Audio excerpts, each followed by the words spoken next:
ಅಮೀನ್ಗಢ ಎಳಗ ಮತ್ತು ಬನ್ನೂರು ಕುರಿ ಸಾಗಾಣಿಕೆ ಮಾಡ್ತಾ ಇದೀವಿ. ಬನ್ನೂರು ಹೆಣ್ಮರಿಗಳಿದೆ, ಟಗರು ಒಂದೆರಡು ಇದೆ. ಇನ್ನೆಲ್ಲ ಅಮೀನ್ಗಢ ಕುರಿಗಳಿದೆ. 3 ರಿಂದ 6 ತಿಂಗಳು ಒಳಗಡೆ ಮರಿಗಳನ್ನ ತಂದು ಒಂದು 10 ತಿಂಗಳು 8 ತಿಂಗಳು ಫ್ಯಾಟ್ನಿಂಗ್ ಆದ್ಮೇಲೆ ಮಾರೋ ತರ. ಹೈಡ್ರೋಫೋಲಿಕ್ ಆಗ್ತಾಗಿಂದ ತಿಂಡಿ ಖರ್ಚು ಕಮ್ಮಿ ಬಿದ್ದಿದೆ. 24 hours ಜೋಳನ ಉನಿ ಹಾಕ್ಬೇಕು. 2 days ಚೀಲದಲ್ಲಿ ಗಂಟಾಕಿ ಇಕ್ತಿವಿ. ಇದು ಮೊಳಕೆ ಬಂದಾದ್ಮೇಲೆ ಟ್ರೇಗ್ ಹಾಕ್ತಿವಿ. ಟ್ರೇ ಹಾಕಾದ್ಮೇಲೆ ಈ ತರ ಮೊಳಕೆ ಬರುತ್ತೆ. 1 ದಿನ 2 ದಿನ 3 ದಿನ 4ನೇ ದಿನದ್ದು, ಇದು 5ನೇ ದಿನದ್ದು, 6, ಇದು 7, ಇದು 8ನೇ ದಿನದ್ದು. ಒಂದು ಟ್ರೇಗೆ 3/4 kg ಜೋಳ ಹಾಕಿದ್ರೆ 8 ರಿಂದ 10 kg ಮೇವು ಬರುತ್ತೆ. ಬೇರು ಸಿಗುತ್ತೆ, ಜೋಳನು ತಿನ್ನುತ್ತೆ, ಮೇವು ತಿನ್ನುತ್ತೆ. 3 ಐಟಮ್ ಸಿಗುತ್ತೆ. ನಾವು ಜೋಳ ಹಾಕಿದ್ರೆ ಜೋಳ ಒಂದೇ ಐಟಮ್, ಬೇರುನು ಸ್ವೀಟ್ ಆಗಿರುತ್ತೆ. 1 ವರ್ಷದಿಂದ ಯೂಸ್ ಮಾಡ್ತಾ ಇದೀವಿ. ಮರಿಗಳು ಶೈನಿಂಗ್ ಬರುತ್ತೆ, ತಿಂಡಿ ಒಂದ್ ಸ್ವಲ್ಪ ಕಮ್ಮಿ ತಗೊಳುತ್ತೆ. ಹೆಣ್ಣು ಮರಿಗಳಿಗೆ ಹಾಲು ಚೆನ್ನಾಗಿ ಬರುತ್ತೆ, ಗ್ರೋತ್ ಚೆನ್ನಾಗಿ ಬರುತ್ತೆ. 9 ಗಂಟೆ 8:45 ಹೈಡ್ರೋಪಾಲಿಕ್ ಹಾಕಿದ್ರೆ 12 ಗಂಟೆ ಅವಕ್ಕೇನು ಬೇಕಾಗಲ್ಲ, ಅದನ್ನೇ ಮೆಲ್ಕ್ ಹಾಕೊಂಡು ಮನಗಿರುತ್ತೆ, ಚೆನ್ನಾಗಿರುತ್ತೆ. ಮರಿಗಳು ಎತ್ಕೊ ಬಂದಿದ ತಕ್ಷಣ ಸೌಂಡ್ ಎಲ್ಲ ಮೇಲೆತ್ತಿ ನೋಡ್ತಾ ಇದ್ದಾವೆ ನೋಡಿ. ಬೇರ್ ಸಮೇತ ತಿಂತಾ ಇದೆ, ಏನು ಬಿಡ್ತಾ ಇಲ್ಲ. ಆಲ್ರೆಡಿ 1 ಟ್ರೇ ಹಾಕಿದೀನಿ, ಒಂದ್ ಚೂರು ಬಿಟ್ಟಿಲ್ಲ. ಟೋಟಲ್ 24 ಟ್ರೇಲಿ ದಿನಕ್ಕೆ 3 ಟ್ರೇ ಬರುತ್ತೆ. ಅಲ್ಲಿ 25 ರೂಪಾಯಿ ಕೆಜಿ ಜೋಳಕ್ಕೆ ಕೊಟ್ರೆ 1 kg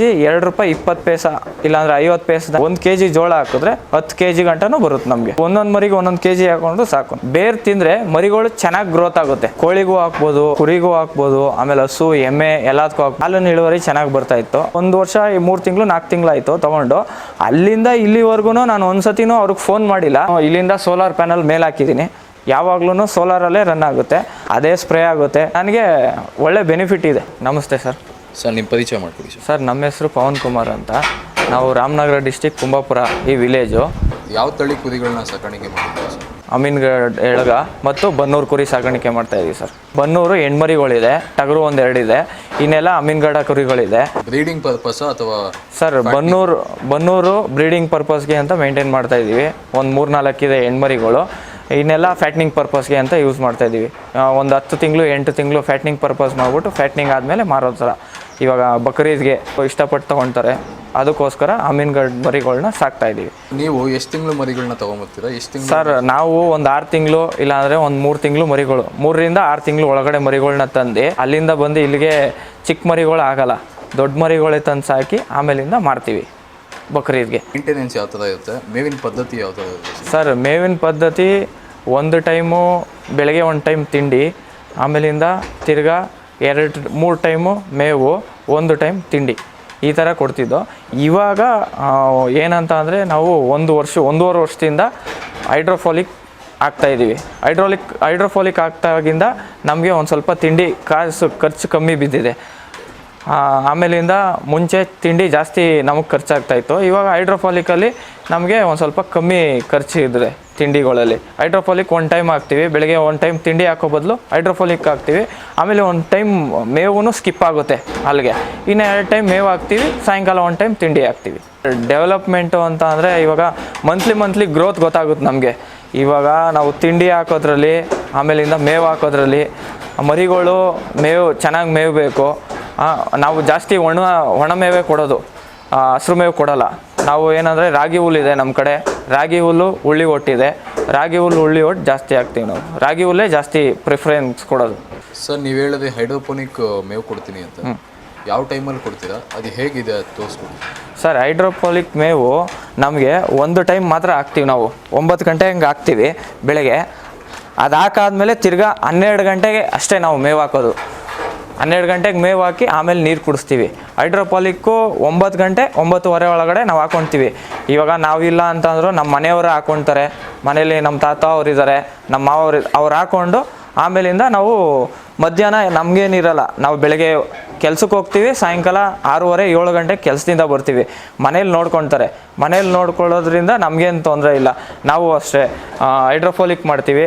ಆಮೇಲಿಂದ ರಾಗಿ ಹುಲ್ಲನ್ನ ನಾವು ಚಾಪ್ ಕಟ್ ಮಾಡಿ ಇಟ್ಕೊಳ್ತೀವಿ. ರಾಗಿ ಹುಲ್ಲು ಈ ಥರ ಕಪ್ ಮಾಡಿ ಇಟ್ಕೊಳ್ತೀವಿ. ರಾಗಿ ಹುಲ್ಲು ಅವ್ರು ಹಾಕ್ಕೊಳ್ತಾರೆ, ಹಸಿರು ಮೇವು ಹಾಕಲ್ಲ. ಇದೊಂದೇ ಹಸಿರು ಅಂತ ನಾವು ಹಾಕೋದು ಹೈಡ್ರೋಫಾಲಿಕ್. ಸರ್ ಇದನ್ನು ಯಾವ ಥರ ತಯಾರಿ ಮಾಡ್ಕೋತೀರಾ? ಮೇವು ಎಷ್ಟು ದಿನದಲ್ಲಿ ಮೇವು ರೆಡಿ ಆಗುತ್ತೆ ಸರ್? ನಮಗೆ 8 ರಿಂದ 9 ದಿನ ಬರುತ್ತೆ ಹೈಡ್ರೋಫಾಲಿಕ್ಕು. ಫಸ್ಟ್ ದಿನ ನಾವು 1 ದಿನ 24 hours ಜೋಳನ ಉನಿ ಹಾಕಬೇಕು.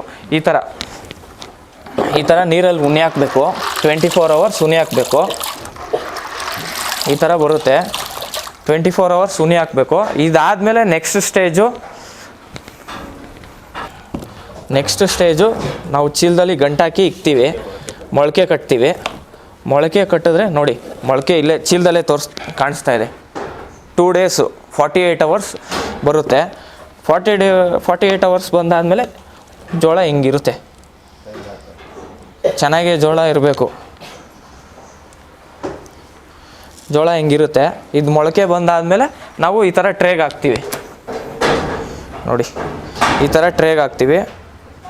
ಇದು ನೆನ್ನೆ ಹಾಕಿರೋದು. ಇದು ಟ್ರೇಗೆ ಹಾಕ್ತೀವಿ. ಟ್ರೇ ಹಾಕಾದ್ಮೇಲೆ ಈ ಥರ ಮೊಳಕೆ ಬರುತ್ತೆ. ಮೊಳಕೆ ಬಂದರೆ 1 ದಿನ, 2 ದಿನ, 3 ದಿನ, 4ನೇ ದಿನದ್ದು, ಇದು 5ನೇ ದಿನದ್ದು, ಇದು 6, ಇದು 7, ಇದು 8ನೇ ದಿನದ್ದು, ಈ ಥರ ಬರುತ್ತೆ. ಸೊ ನೀವು ಜೋಳನ ಆಯ್ಕೆ ಮಾಡಬೇಕಾದ್ರೆ ಯಾವ ಥರ ಆಯ್ಕೆ ಮಾಡ್ಕೋತೀರಿ ಸರ್? ಜೋಳ ಆಯ್ಕೆ ಮಾಡ್ಬೇಕಾದ್ರೆ ನೋಡಿ, 2 ಜೋಳ ತೋರಿಸ್ತೀನಿ ನಿಮಗೆ. ಇದು ಚೆನ್ನಾಗಿಲ್ಲದೆ ಇರೋ ಜೋಳ, ಇದು ಚೆನ್ನಾಗಿಲ್ಲದೆ ಇರೋ ಜೋಳ. ಅದೇ ಇದು ನೋಡಿ, ಒಂಚೂರು ಏನೂ ಇಲ್ಲ. 2 ಥರ ಜೋಳ ಬರುತ್ತೆ. ಅದು ಚೆನ್ನಾಗಿರೋ ಜೋಳನೇ ತೊಗೋಬೇಕು. ಅದು ಒಂದು ಸ್ವಲ್ಪ 1-2 ರೂಪಾಯಿ, 1 ರೂಪಾಯಿ ಜಾಸ್ತಿ ಆಗುತ್ತೆ ಮಾರ್ಕೆಟಲ್ಲಿ. ಆ ಥರ ಜೋಳದಲ್ಲಿ ಉನಿ ಹಾಕಿ ಮಾಡಿದ್ರೆ ಮಾತ್ರ ಬರೋದು ಇದು. ಆಮೇಲಿಂದ ಒಂದು ಟ್ರೇಗೆ ನಾವು 1 kg ಇಲ್ಲಾಂದರೆ 3/4 kg ಜೋಳ ಹಾಕಿದ್ರೆ ನಮಗೆ 8ರಿಂದ 10 kg ಮೇವು ಬರುತ್ತೆ. 10 kg ಮೇವು ಬಂದರೆ ಅದರಲ್ಲಿ ಮೇವಲ್ಲಿ ನೋಡಿ ಬೇರು ಸಿಗುತ್ತೆ ಕುರಿಗಳಿಗೆ. ಆಮೇಲಿಂದ ಜೋಳನೂ ಚೆನ್ನಾಗಿರುತ್ತೆ, ಜೋಳನೂ ತಿನ್ನುತ್ತೆ, ಮೇವು ತಿನ್ನುತ್ತೆ. 3 ಐಟಮ್ ಸಿಗುತ್ತೆ. ನಾವು ಜೋಳ ಹಾಕಿದ್ರೆ ಜೋಳ ಒಂದೇ ಐಟಮು, ಆದರೆ ಇದರಲ್ಲಿ ಬೇರೂ ಸ್ವೀಟ್ನೆಸ್ ಆಗಿರುತ್ತೆ. ಆಮೇಲಿಂದ ಜೋಳನೂ ತಿನ್ನುತ್ತೆ, ಇದನ್ನು ತಿನ್ನುತ್ತೆ, ಅದನ್ನು ತಿನ್ನುತ್ತೆ. 3 ಐಟಮ್ ತಿನ್ನುತ್ತೆ ಇದರಲ್ಲಿ. ಇದನ್ನು ಎಷ್ಟು ವರ್ಷದಿಂದ ಯೂಸ್ ಮಾಡ್ತಾ ಇದ್ದೀರಾ ಸರ್? ನಾವು ಯೂಸ್ ಮಾಡ್ತಾ ಇರೋದು 1.5 ವರ್ಷದಿಂದ. 1 ವರ್ಷದಿಂದ ಯೂಸ್ ಮಾಡ್ತಾಯಿದ್ದೀವಿ. ಇದಕ್ಕಿಂತ ಮುಂಚೆ ನಮ್ಮದು ಈ ಥರ ಸೆಟಪ್ ಇರಲಿಲ್ಲ, ಬೇರೆ ಥರ ಸೆಟಪ್ ಇತ್ತು. ಅದು ಆಡುಗಳಿತ್ತು, ಒಂದು ಸ್ವಲ್ಪ ಕುರಿಗಳಿತ್ತು. ಅದು ಬ್ರೀಡಿಂಗ್ ಪರ್ಪಸ್ಗೋಸ್ಕರ ಮಾಡ್ತಿದ್ದೋ. ಅದು ಬ್ರೀಡಿಂಗ್ ಪರ್ಪಸ್ಗೋಸ್ಕರ ಅಂತ ಅಂದರೆ ನಾವು ಕೆಲ್ಸಕ್ಕೆ ಹೋಗೋದ್ರಿಂದ, ನಮಗೆ ಕೆಲ್ಸಕ್ಕೆ ಹೋಗಿ ಬರೋದ್ರಿಂದ ಆಗಲ್ಲ ಅಂತ ಅಂದ್ಬಿಟ್ಟು ನಾವು ಫ್ಯಾಟ್ನಿಂಗ್ ಮಾಡ್ತಾಯಿದ್ದೀವಿ. ಲಾಸ್ಟ್ ಟೈಮು ಫ್ಯಾಟ್ನಿಂಗ್ ಮಾಡ್ತಿದ್ದೋ. ಫ್ಯಾಟ್ನಿಂಗ್ ಮಾಡಬೇಕಾದ್ರೆ ಒಂದು 3-4 ಎಳಗ ಮರಿಗಳಿದ್ದು ಅಷ್ಟೇ. ಇನ್ನೆಲ್ಲ ಬನ್ನೂರು ಕುರಿಗಳು, ಆಮೇಲೆ ಆಡುಗಳಿದ್ದು. ಇವಾಗ ಆಡುಗಳಿಲ್ಲ. ಇದನ್ನು ಯೂಸ್ ಮಾಡಿದಾಗಿಂದ ಕುರಿಗಳಲ್ಲಿ ಯಾವ ಥರ ಡೆವಲಪ್ಮೆಂಟ್ ಆಗ್ತಾಯಿದೆ ಸರ್? ಇದನ್ನು ಯೂಸ್ ಮಾಡಿದ್ರೆ ಒಂದು ಸ್ವಲ್ಪ ಮರಿಗಳು ಶೈನಿಂಗ್ ಬರುತ್ತೆ. ಆಮೇಲಿಂದ ತಿಂಡಿ ಒಂದು ಸ್ವಲ್ಪ ಕಮ್ಮಿ ತಗೊಳುತ್ತೆ. ಇದು ಮಿಲ್ಕೂ ಹೆಣ್ಮರಿಗಳಿಗೆ ಹಾಲು ಚೆನ್ನಾಗಿ ಬರುತ್ತೆ, ಒಳ್ಳೆ ಹಾಲಿನ ಇಳುವರಿ ಬರುತ್ತೆ. ಆಮೇಲಿಂದ ಮರಿಗಳು ಶೈನಿಂಗ್ ಬರುತ್ತೆ. ಆಮೇಲಿಂದ ನಾವು ತಿಂಡಿ ಹಾಕಿದ್ರೆ 9 ಗಂಟೆ ಇಲ್ಲಾಂದರೆ 8:15 ಒಂದು ಟೈಮ್ ತಿಂಡಿ ಹಾಕಿದ್ರೆ ನಾವು ಇಮಿಡಿಯೇಟು ಮೇವು ಹಾಕಬೇಕಾಗಿತ್ತು. 1 ಅವರ್ಗೆಲ್ಲ ಒಂದು ಸ್ವಲ್ಪ ಮರಿಗಳು ಕಿರ್ಚ್ಕೊಳ್ಳೋದು ಇದು ಮಾಡೋದು. ಬಟ್ ಹೈಡ್ರೋಫಾಲಿಕ್ ಹಾಕಿದ್ರೆ 9 ಗಂಟೆ 8:45 ಹಂಗೆ ಹೈಡ್ರೋಫಾಲಿಕ್ ಹಾಕಿದ್ರೆ 12 ಗಂಟೆ ಅವಕ್ಕೇನು ಬೇಕಾಗಲ್ಲ, ಅದನ್ನೇ ಮೆಲ್ಕು ಹಾಕ್ಕೊಂಡು ಮನಗಿರುತ್ತೆ. ಆಮೇಲೆ 12 ಗಂಟೆ ಮೇಲೆ ನಾವು ಮೇವು ಹಾಕೋಬೋದು. ಅದು ಟೈಮಿಂಗು ಒಂದು ಸ್ವಲ್ಪ ನಮಗೆ ಅನುಕೂಲ ಆಗುತ್ತೆ. ಸೊ ನೀವು ಶೈನಿಂಗ್ ಅಂತ ಹೇಳಿದ್ರೆ ಇದರಿಂದ ಏನೋ ಬೆಳವಣಿಗೆನೂ ಆಗ್ತಾ ಇದೆ? ಬೆಳವಣಿಗೆ, ಇದರಿಂದ ಬೆಳವಣಿಗೆನೂ ಆಗುತ್ತೆ. ಮರಿಗಳು ಚೆನ್ನಾಗಿ ಗ್ರೋತ್ ಬರುತ್ತೆ. ಇವಾಗ ಇದರಿಂದ ಏನು ಪ್ರಾಬ್ಲಮ್ ಬರಲ್ಲ. ಇವಾಗ ಆಚೆ ಕುಯ್ಕೊ ಬಂದರೆ ಮೇವು, ಹಸಿರು ಮೇವು, ಅದರಿಂದ ಏನಾರ ಪ್ರಾಬ್ಲಮ್ ಆಗುತ್ತೆ. ಬಟ್ ನಾವು ಒಳಗಡೆನೇ ಬೆಳೆಯೋದ್ರಿಂದ ಇದು ಏನು ಆಚೆ ಇದಕ್ಕೆ ಏನು ಹೋಗದೆ ಇರೋದ್ರಿಂದ ಒಳ್ಳೆ ಬೆಳವಣಿಗೆನೂ ಆಗುತ್ತೆ. ಮರಿ ಗ್ರೋತು ಚೆನ್ನಾಗಿ ಬರುತ್ತೆ. ಆಮೇಲೆ ಒಳ್ಳೆ ಶೈನಿಂಗು ಬರುತ್ತೆ, ಚೆನ್ನಾಗಿರುತ್ತೆ ಮರಿಗಳು. ಇವಾಗ ನಾನು ಆಮೇಲೆ ನಮ್ಮ ಮಾವರು ಕೆಲ್ಸಕ್ಕೆ ಹೋಗ್ತೀವಿ. ಬೆಳಗ್ಗೆ 9 ಗಂಟೆ ಕೆಲ್ಸಕ್ಕೆ ಹೋದರೆ ನೈಟ್ 7 ಗಂಟೆ ಆಗುತ್ತೆ ಮನೆಗೆ ಬರೋದು. ಆ ಟೈಮಲ್ಲಿ ನಾವು ಅದಕ್ಕಿಂತ ಮುಂಚೆ ನಾವು ಎದ್ದು 4:15 ಹೋಗಿ ಮೇವು ಕುಯ್ಕೊ ಬಂದು ಆಮೇಲೆ ತಿರ್ಗಾ ಸಾಯಂಕಾಲ ಮೇಲೆ ಬಂದು ಅದು ಆಗದೆ ಇರೋ ಕೆಲಸ 1 ವಾರ, 1 ತಿಂಗಳು, 2 ತಿಂಗಳು, 3 ತಿಂಗಳು ನಾವು ಮುಂಚೆ ಮಾಡ್ದೋ 1 ವರ್ಷದ ಹಿಂದೆ. ಅದಾದಮೇಲೆ ನಾನು ಯೂಟ್ಯೂಬಲ್ಲಿ ನೋಡ್ಬೇಕಾದ್ರೆ ಈ ಥರ ಹೈಡ್ರೋಪಾಲಿಕ್ಕು ಅಂತ ಅಂದರು. ನಾವು ಒಂದು ಸತಿ ಏನಕ್ಕೆ ಟ್ರೈ ಮಾಡಬಾರ್ದು ಅಂತ ಅಂದ್ಬಿಟ್ಟು ನಮ್ಮ ಇವ್ರಿಗೆ ಬೆಳಗಾವಿ ಅವ್ರಿಗೆ ಫೋನ್ ಮಾಡಿ ಅವ್ರ ಹತ್ರ ಕೇಳಿ ಅವರು ವೀಡಿಯೋಗಳನ್ನ ಕಳಿಸ್ಕೊಟ್ರು. ಅದಾದಮೇಲೆ ನಾನು ತೊಗೊಂಡೆ. ಇವಾಗ ನಾವೇನಂತ ಅಂದರೆ ನಾವು ಕೆಲ್ಸಕ್ಕೆ ಹೋಗೋದ್ರಿಂದ ಬೆಳಗ್ಗೆ 7 ಗಂಟೆಗೆ ಎದ್ದೊಳ್ತೀವಿ. 7 ಗಂಟೆಗೆ ಎದ್ದು ಬ್ರೂಟಾನ್, ಲಿವರ್ ಟಾನಿಕ್ ಹಾಕ್ತೀನಿ ಮರಿಗಳಿಗೆ ಲಿವರ್ ಟಾನಿಕ್ ಹಾಕ್ಬಿಟ್ಟು ಆಮೇಲಿಂದ ಇದಾಗ್ತೀನಿ. ನಮ್ಗೆ ಏನು ಟೈಮ್ ಸೇವ್ ಆಗುತ್ತೆ ಅಂದರೆ ಮೇವ್ದು ಒಂದು ಸ್ವಲ್ಪ ಟೈಮ್ ಸೇವ್ ಆಗುತ್ತೆ. ನಾವು ಹೋಗಿ ಮೇವು ಕುಯ್ಕೊ ಬಂದು ಇವಾಗ ಜೋಳ ಎರ್ಚ್ಬೋದು. ಜೋಳ ಎರ್ಚಿದ್ರೆ ನಮ್ಮಲ್ಲಿ ಏನು ಅಂದರೆ ಇಲ್ಲಿ ಹಂದಿಗಳ ಕಾಟ ಜಾಸ್ತಿ, ಹಂದಿಗಳ ಕಾಟ. ಆಮೇಲೆ ಹಂದಿಗಳು ಜೋಳ ಎರ್ಚಿದ ದಿನವೇ ಎಲ್ಲ ಮೇಯ್ಕೊಬಿಡುತ್ತೆ. ಅದ್ರ ಬದಲು ನಾವು ಆಚೆ ಮಣ್ಣಲ್ಲೂ ಹಾಕಂಗಿಲ್ಲ, ಏನೂ ಇಲ್ಲ. ಇಲ್ಲಿ ತಂದು ಹಾಕಿ ಹೈಡ್ರೋಫಾಲಿಕ್ಕು ಆಮೇಲಿಂದ ನಾವು ಬೆಳಗ್ಗೆ ಹೊತ್ತು ಏನು ಕೆಲಸ ರಿಸ್ಕ್ ಇರಲ್ಲ, ಆರಾಮಾಗಿ ಬಂದು ಹಾಕ್ಕೊಳ್ತೀವಿ. ಹಾಕ್ಬಿಟ್ಟು ನಾವು ಕೆಲ್ಸಕ್ಕೆ ಹೋಗ್ತೀವಿ. ಮನೆಯವ್ರು ನೆಕ್ಸ್ಟ್ ಏನು ಮಾಡ್ತಾರೆ ಮಾಡ್ಕೊಳ್ತಾರೆ. ರಾಗಿ ಹುಲ್ಲು ಇದರಲ್ಲಿ ಎರಡರಲ್ಲೇ ಮೇಂಟೈನ್ ಮಾಡ್ತಾರೆ. ಹಾಂ ಸರ್, ಹೌದು. ಇವಾಗ ರಾಗಿ ಹುಲ್ಲು ಹಾಕ್ಕೊಳ್ತೀವಿ, ರಾಗಿ ಹುಲ್ಲು ಆಮೇಲೆ ಹೈಡ್ರೋ ಫಾರ್ಮಿಂಗ್ ಏನು ಒಂದು 20-25 ನಿಮಿಷ ಟೈಮ್ ಆಗುತ್ತೆ. ನಾವು ಜೋಳನ ಕ್ಲೀನಾಗೆ ತೊಳೆದು ಬೇಸನ್ಗೆ ಹಾಕಿ ಆಮೇಲಿಂದ ಉಣ್ಣಿ ಹಾಕ್ತೀವಿ, ಉಪ್ಪಲ್ಲಿ ತೊಳಿತೀವಿ.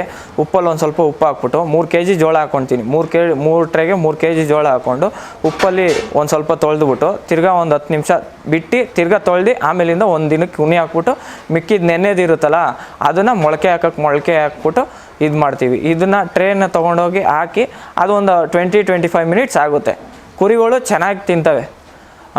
ನಾವು ಇಲ್ಲಿಂದ ಎತ್ಕೊಂಡು ಹೋಗ್ತಾ ಇದ್ದಾನೆ, ಬೇಕಾದ್ರೆ ನಾನು ನಿಮ್ಗೆ ತೋರಿಸ್ತೀನಿ. ಇಲ್ಲಿಂದ ಎತ್ಕೊಂಡು ಹೋಗ್ತಾ ಇದ್ದಂಗೆ ಸೌಂಡ್ ಮಾಡ್ತವೆ. ಎಲ್ಲ ಮರಿಗಳು ಸುಮ್ಗವೆ. ಇವಾಗ ನಾವು ಇಲ್ಲಿಂದ ಎತ್ಕೊಂಡು ಹೋಗ್ತಾ ಇದ್ದಂಗೆ ಸೌಂಡ್ ಮಾಡ್ತಾವೆ ಅವು.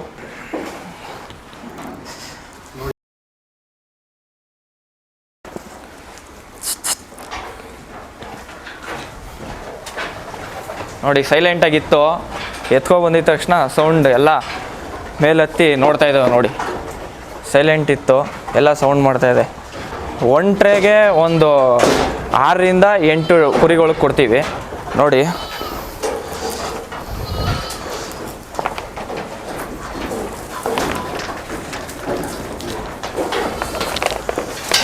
ಸರ್ ಇದರಲ್ಲಿ ಏನಾದರೂ ವೇಸ್ಟ್ ಆಗುವಂಥದ್ದು ಏನಾದರೂ ಏನೂ ಇಲ್ಲ ಸರ್. ನೋಡಿ, ವೇಸ್ಟ್ ಆಗೋಕ್ಕೆ ನೋಡಿ ಈ ಮರಿನ ನೋಡಿ, ಒಂಚೂರು ಬೇರು ಸಮೇತ ತಿಂತಾ ಇದೆ, ಏನೂ ಬಿಡ್ತಾ ಇಲ್ಲ.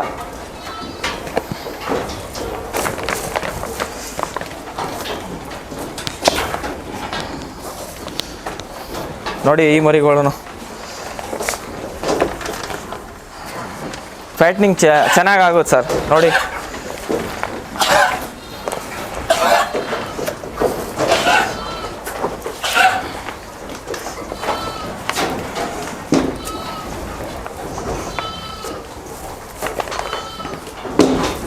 ನೋಡಿ ಆ ಕಡೆ ಈ ಕಡೆ ನೋಡ್ತಾ ಇದೆ ಅವು. ಅವಕ್ಕೆ ಹಾಕಿಲ್ಲ, ಹೋಗಿ ಸೈಡ್ಗೆ ಆ ಕಡೆನೂ ಹೋಗಿ ಹಾಕೋದ ಬನ್ನಿ.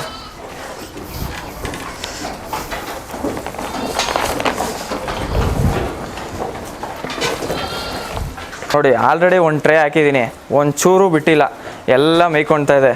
ನೋಡಿ,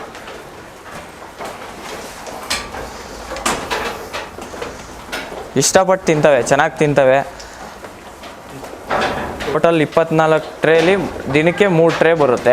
3 ಟ್ರೇಗೆ ಡೈಲಿ ಬೆಳಗ್ಗೆ ಹೊತ್ತು 3 ಟ್ರೇ ಎಲ್ಲ ಮರಿಗಳಿಗೂ ಹಾಕ್ತೀವಿ. 3 ಟ್ರೇ ಅಂದರೆ ಒಂದೊಂದು ಮರಿಗೆ 30-32 kg ಬರುತ್ತೆ. ಒಂದೊಂದು ಮರಿಗೆ 1-1.5 kg ಜೋಳ, ಆಮೇಲಿಂದ ರೂಟ್ಸು, ಆಮೇಲೆ ಈ ಫುಲ್ ಎಲ್ಲ ಸಿಗುತ್ತೆ. ಆಮೇಲಿಂದ ಈ ಚೀಲದಿಂದ ಈ ರೂಟ್ಸ್ ಇರುತ್ತಲ್ಲ, ಬೇರುಗಳು, ಇದನ್ನು ಕ್ಲೀನಾಗಿ ಬಿಡಿಸ್ಕೋಬೇಕು ಒಂದೊಂದೇ. ನೋಡಿ, ಈ ಥರ ಬಿಡಿಸ್ಕೊಂಡು ಹಾಕಬೇಕು. ಇಲ್ಲ ಅಂತಂದರೆ ಅದೇನಾರು ಮುರಿದ್ಬಿಟ್ರೆ ಇಲ್ಲಿ ನಮಗೆ ಪ್ರಾಬ್ಲಮ್ ಆಗುತ್ತೆ. ಇಲ್ಲಿ ಏನೋ ಬೇರು ಜಲ್ದಿ ಬರಲ್ಲ, ಆಮೇಲಿಂದ ಗ್ರೋತ್ ಇಲ್ಲಿ ಕಮ್ಮಿ ಆಗೋಗುತ್ತೆ. ಇಲ್ಲಿ ಕ್ಲೀನಾಗಿ ಚೀಲದಲ್ಲಿ ಹಾಕ್ಬೇಕಾದ್ರೆ ಚೀಲದಲ್ಲಿ ಹಾಕ್ಕೊಂಡು ಕ್ಲೀನಾಗಿ ಎತ್ತಾಕೋಬೇಕು. 800ರಿಂದ 1 kg ಗಂಟ ಜೋಳ ಹಾಕ್ತೀವಿ. 1 kg ಜೋಳಕ್ಕೆ ಒಂದು ಟ್ರೇಗೆ, ನಾನು ಹೇಳಿದ್ನಲ್ಲ ಇವಾಗ, ಒಂದು ಟ್ರೇಗೆ ಒಂದು minimum max to max 9-10 kg ಬರುತ್ತೆ. ಮೇವು, ರೂಟ್ಸು ಎಲ್ಲ ಸೇರಿ ಜೋಳ 1 kg ಹಾಕೋದ್ರಿಂದ ಇದು ಬರುತ್ತಲ್ಲ, ಇದು ಆಮೇಲೆ ಈ ಜೋಳ ಎಲ್ಲ ಸೇರಿಸಿ 1 kg ಜೋಳ ಹಾಕಿದ್ರೆ 10 kg ಗಂಟನೂ ಬರುತ್ತೆ ನಮಗೆ. 10 kg ಒಂದೊಂದು ಮರಿಗೆ 1 kg ಹಾಕೊಂಡು ಸಾಕು ನಮಗೆ. 3 ಟ್ರೇಗೆ 30 kg ಬರುತ್ತೆ. 3 kgಗೆ 30 kg ಬರುತ್ತೆ ಟ್ರೇಲಿ. ಆ 1 kg ಹೆಂಗೆ ಹಾಕೊಂಡ್ರು ನಾವು ಆಚೆ ಬೆಳೆಯೋದು ನಮಗೇನು ಪ್ರಾಫಿಟ್ ಸಿಗೋಲ್ಲ. ಇವಾಗ ನೆಲದಲ್ಲಿ ಹಾಕ್ಬಿಟ್ಟು ಬೆಳಿತೀವಲ್ಲ, ಅದು ಮುಂಚೆಯಿಂದ ಮಾಡ್ಕೊಂಡು ಬಂದಿರೋದು. ಬಟ್ ಇದರಲ್ಲಿ ಏನಂತ ಅಂದರೆ, ನಾವು ಅಲ್ಲಿ 25 ರೂಪಾಯಿ kgಗೆ ಜೋಳಕ್ಕೆ ಕೊಟ್ಟರೆ, ಇವಾಗ ನಮಗೆ 1 kg 2 ರೂಪಾಯಿ 20 ಪೈಸೆ, ಇಲ್ಲಾಂದರೆ 50 ಪೈಸದಂಗೆ 30 kg ಬರುತ್ತೆ ನಮಗೆ. ಅದು ಒಂದು ಬೆನಿಫಿಟ್ಟು. ಆಮೇಲೆ ಇದರಲ್ಲಿ ಪ್ರೋಟೀನ್ ಜಾಸ್ತಿ ಇರುತ್ತೆ. ಏನಂತ ಅಂದರೆ ಬೇರು ಸಿಗುತ್ತೆ. ಭೂಮಿಲಿ ಹಾಕಿದ್ರೆ ಬೇರು ಸಿಗೋಲ್ಲ, ಇಲ್ಲಿ ಬೇರು ಸಿಗುತ್ತೆ. ಬೇರು ತಿಂದರೆ ಮರಿಗಳು ಚೆನ್ನಾಗಿ ಗ್ರೋತ್ ಆಗುತ್ತೆ. ಈಗ ಕುರಿಗಳಿಗೆ ಆಗ್ತಾ ಇದ್ದೀರಾ? ಓಕೆ. ಬೇರೆ ರೈತರು ಕೋಳಿಗಳಿಗೆ, ಹಸು ಸಾಕಾಣಿಕೆ ಮಾಡೋದು ಸರ್, ಇದು ಕೋಳಿಗೂ ಹಾಕ್ಬೋದು, ಕುರಿಗೂ ಹಾಕ್ಬೋದು, ಆಮೇಲೆ ಹಸು, ಎಮ್ಮೆ ಎಲ್ಲದಕ್ಕೂ ಹಾಕ್ಬೋದು. ಹಸುಗೂ ಹಾಕಿದ್ರೂ ಹಾಲಿನ ಇಳುವರಿ ಚೆನ್ನಾಗಿ ಬರುತ್ತೆ.